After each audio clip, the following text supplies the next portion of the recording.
ছেলের বিয়ে হয়েছে, শ্বশুর পক্ষ থেকে অভিযোগ ছেলের বিপক্ষে। অভিযোগ এই, নতুন বিয়ে হয়েছে ছেলেটার, কিন্তু শ্বশুর বাড়ি থেকে কাউকে সালাম যায় না। শ্বশুর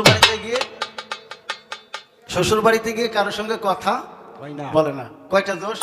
সামনে আবার জামাইকে দাওয়াত করেছে, তখন বাবা মা ছেলেটাকে শিখিয়ে দিচ্ছে, বাবা শ্বশুর বাড়িতে গিয়ে সালাম দিও, দিতে হয়, আর কথাবার্তা বলো না, কিছু কথাবার্তা বলিও।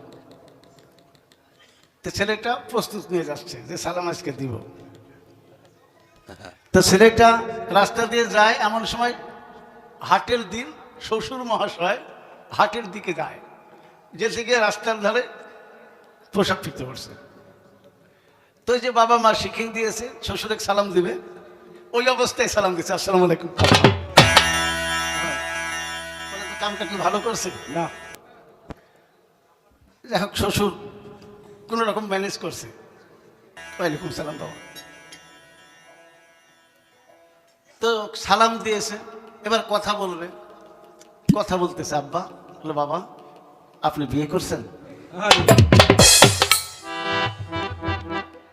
তাহলে আমার শিশুকে বলবো এরকম সালাম দিবেন না, আর এইরকম আলাপও